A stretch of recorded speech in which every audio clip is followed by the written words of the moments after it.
All right, so you want to record your Zoom meeting. You're giving a lesson, and in case some kids need to watch it again or in case some kids are absent, you want to be able to have them see what it is that you've been teaching.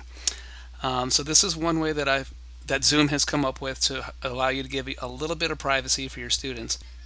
If you do decide to put up your Zooms on YouTube, you have to really consider what you're showing. If you give a private link, then only people that you give permission to can see it. If you give the link out to your students, then they can copy it and give it to somebody else. So just consider that. So what I'm going to be doing is loading them up into my Google Classroom. I'm not even going to put them on YouTube. It'll be easier for my kids to find them there anyway. The safest way I can do this is if you go to your settings. You've got your meeting settings. So you're going to select recording. These are your recording settings. And then what I'm doing right now is I'm going to be recording active speaker and the shared screen. What this is going to do, let me get rid of this one for a second. When I make any meetings right now that I make after I press save, all it's going to record is the active speaker and the shared screen. Now, active speaker also includes students when it's their turn to talk. Whenever they talk, you know how their picture comes up for everybody else to see, so people would be able to see their faces if they were to watch this recording, and I cannot get rid of that. There is another option down here. You can choose either speaker, active speaker, gallery view, or shared screen separately, and it will only do whichever one you choose. If you choose shared screen, then that's only going to record when you're showing what your computer is showing. It's not going to record what your camera is showing. It's not going to show them your face. But if you want, you could actually set up their doc cam, and I'll show you how to do that in a second. So if you want to record what your doc cam is showing, you could just say shared screen only, and then they're never going to see anybody's faces even if they're talking. Okay, and I'll show you what that looks like. Active speaker only. If you select active speaker only, then it's only going to show you, and if you later on show a shared screen, it's not going to show the shared screen. So it's kind of the opposite there. If you wanted to show just the gallery view, which is all the students, then you could record just the gallery view. What I'm going to be doing is recording the gallery view as well as the speaker with shared screen if I want to see if the kids are paying attention and I want to look back at it. Because when I'm teaching, I'm not always looking at the gallery to see what's going on.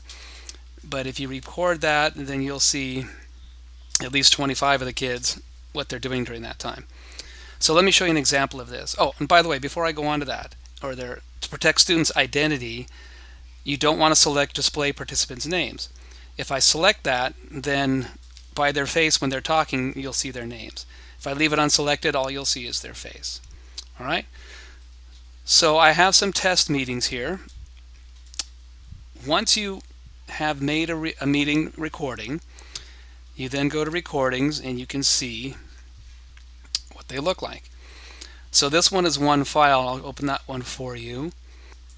And it'll show you this is a shared screen with the speaker view. So if I were to play this right now, it would show you what I recorded on my screen, and then when I went to share them on my computer, they would see the shared screen. Okay?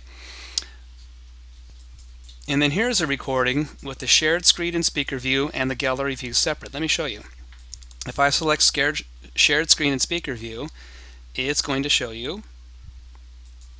Oh, I pressed pause. So this is a test with both the speaker and I got to do a shared screen view. Oh my goodness.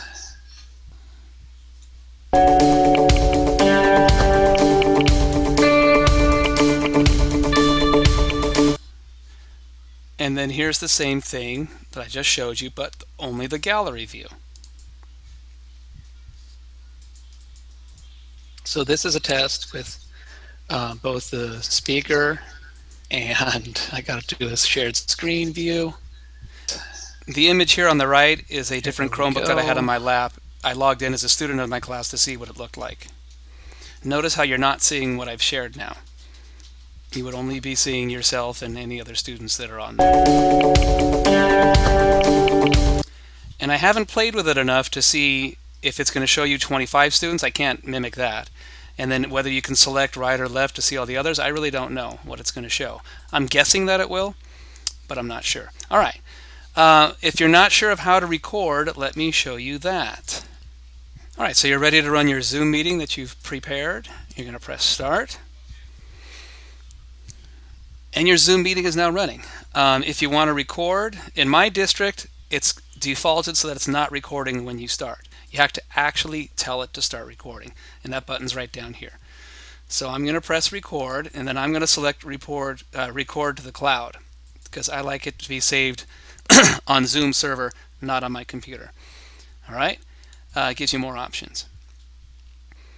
And then, so right now I'm recording everything, and then if I'm going to go to shared screen, which we brought up in our meeting earlier today, let me show you some other things. The first thing, if you're showing your screen and you want people to be able to hear it, like you're showing them a video, you're going to press share computer sound, okay? And then I've got a little feature here called advanced that I've discovered. Well, I don't have it, Zoom has it.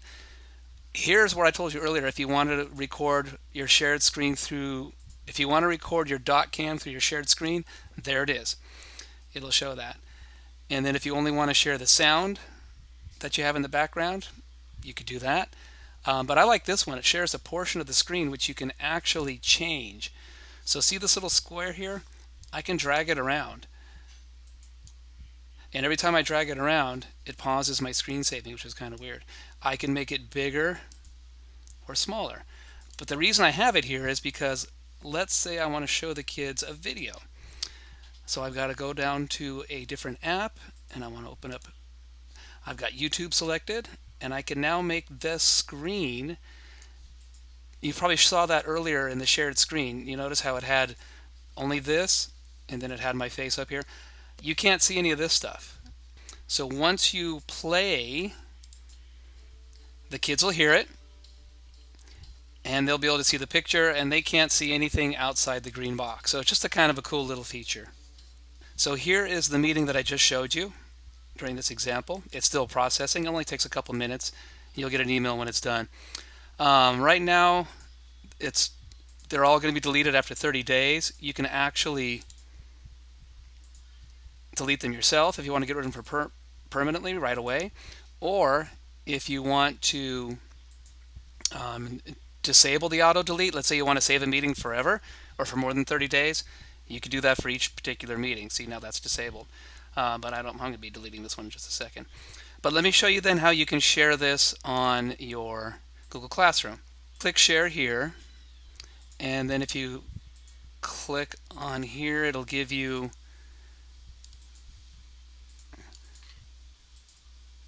the link for it, which I've just copied.